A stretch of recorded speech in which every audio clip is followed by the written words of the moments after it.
कुरान मजीद में अल्लाह फरमाते हैं कि ऐ ईमान वालो, अल्लाह का कहना मानो और रसूल की इत्तिबा करो और इनसे रूगर्दानी मत करो। फरमाया वमा अरसलना मिन रसूल इल्ला लियुता, और हमने रसूल को भेजा ही इसलिए कि उनकी इताअत की जाए। अच्छा, हम सब के दिल में हुजूर पाक सल्लल्लाहु अलैहि वसल्लम की मोहब्बत है, कैसे पता चले? क्या पैमाना है? मोहब्बत एक छुपी हुई चीज़ है, नज़र नहीं आती। अमल, ये नज़र कैसे आएगी? अमल से नज़र आएगी। तो अमल में तो हमारा तरीक़ा हो, गैरों का तो बनेगा क्या हमारा? फरमाया तुम सब जन्नत में जाओगे सिवाय उसके जिसने मेरा इनकार किया। साहबा ने पूछा इनकार किसने किया? फरमाया जिसने मेरी इताअत की वो जन्नत में दाखिल होगा, और जिसने मेरी नाफरमानी की उसने मेरा इनकार किया। नबी अलैहिस्सलाम ने इरशाद फरमाया जिसने मेरी सुन्नत से एराज़ किया यानी छोड़ दिया वो हम में से नहीं। बाद लोग कहते हैं जी अंदर ठीक होना चाहिए, ज़ाहिर से क्या होता है?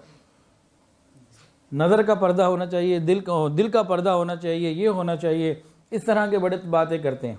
मिसाल के तौर पर आपने नमाज जुम्मा के लिए सफ़ेद बेहतरीन सूट पहना, खुशबू लगाई, और आप नहा के कपड़े बदल के बाहर निकल रहे हैं नमाज पे जाने के लिए। छोटा बच्चा वॉशरूम से आया और उसके हाथ में पॉटी लगी हुई थी, वो आया और आज से आपका बेटा था, आपसे लिपट गया और थोड़ी सी पॉटी आपके लिबास पे लग गई। अब ये ज़ाहिर पे लगी है कि बातिन पे लगी है नजासत? ज़ाहिर पे लगी है ना। अब उसका असर आएगा कि नहीं आएगा? तो ज़ाहिर का असर बातिन पर आता है, मानना पड़ेगा।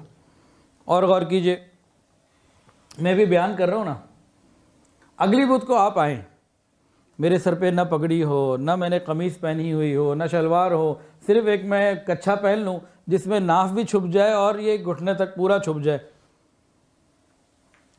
और मैं बयान करने बैठूँ तो कौन बैठेगा 1 घंटा बयान सुनने के लिए? क्या कहेंगे? कहेंगे लगता है दिमाग ख़राब हो गया। मैं कहूँ जनाब मैं वही पिछले हफ्ते वाला बयान करूँगा, बिल्कुल वही बातें होंगी, वही किताबें सामने होंगी, वही मारिफुल कुरान, वही शमाइल कुबरा, वही गुलदस्ता सुन्नत, किताबें वही सामने होंगी, मैं वही सारा बयान करूँगा। मुझे याद है, मुझे सब मालूम है मैंने क्या करना है। कौन सुनेगा जी?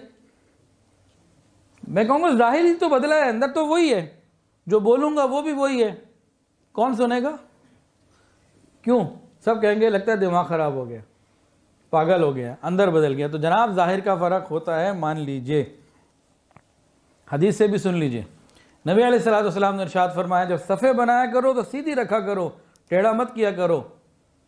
फरमाया कि अगर सफ़े टेढ़ी हो जाएंगी तो तुम्हारे दिल टेढ़े हो जाएंगे। अब सब ज़ाहिरी चीज़ है कि बातिनी? ज़ाहिरी चीज़ है, दिल अंदर है। तो ज़ाहिर का फ़र्क दिल पर आ रहा है। ससुराल वालों ने आना हो और बेगम साहबा ने कहा हो जनाब 2 दर्जन केले ले आएँ और अमरूद भी ले आएँ और कुछ फ्रूट ले आएँ। आप फ्रूट वाले के पास पहुँचे तो आपने कुछ चीज़ें पूछी, आपको केला नज़र आया, केला बाहर से ठीक नहीं था, का छिलका ना निशान से दागी से थे। तो आपने कहा केले और नहीं है? तो कहा साहब केला बिल्कुल ठीक है, परवाह ना करें, अंदर से बिल्कुल ठीक है, बाहर से थोड़ा सा ख़राब है। आप कहेंगे मुझे ये नहीं चाहिए। तो ज़ाहिर का फ़र्क बातिन पर आया कि नहीं आया? कि बेगम के पास ले जाऊंगा, बेगम ने कहना लो मेरे ससुराल मेरे घर वाले आ रहे थे, यही मिला था लाने को। बेगम की बातें सुननी पड़ेंगी, तो नहीं अभी नहीं लेना, और अगर लेंगे भी तो कीमत उसको पूरी नहीं दे सकते कि नहीं बाहर से ख़राब हो गया जी, अंदर से बिल्कुल ठीक है, बातें इसका ठीक है। हम कहेंगे नहीं इसकी कीमत ही नहीं लग सकती, वो कि ज़ाहिर भी पूरा होना चाहिए, सिर्फ बातें नहीं, दोनों चीज़ें पूरी हों फिर बनेगी बात। ज़ाहिर भी और बातिन भी दोनों हो तो बात बनेगी। सिर्फ ज़ाहिर अच्छा हो अंदर केला ख़राब हो तब भी बेकार। तो दोनों चीज़ें ठीक होनी चाहिए। अच्छा और गौर कीजिए, ये शादीशुदा लोगों के लिए बात है, कुछ गैर शादीशुदा भी बैठे होंगे। तो कोई गैर शादीशुदा हो, उसकी माँ लड़की देखने के लिए जाए और लड़की को देख ले, लड़की बिल्कुल ठीक हो, सारा ठीक हो, उसका कान कटा हुआ हो, सुनती बिल्कुल सही हो, बातें ठीक हो, लेकिन ये कान यहाँ से ना इतना कटा हुआ हो आधा, तो क्या करेगी वो आके जाके कहे अपने बेटे को कि बेटा लड़की बहुत अच्छी है, समझदार है, ख़ानदान भी अच्छा है, और सुनती बिल्कुल ठीक है, समाज में कोई मसला नहीं है, बातिन ठीक है, लेकिन कान कटा हुआ, क्या करना है? रिजेक्ट हो जाएगी कि जी जाहिर ठीक नहीं है, जाहिर का मसला है। पर कटी चाहे ले आए, कान कटी नहीं लेकर आएंगे। तो जाहिर का फर्क बातिन के ऊपर आता है।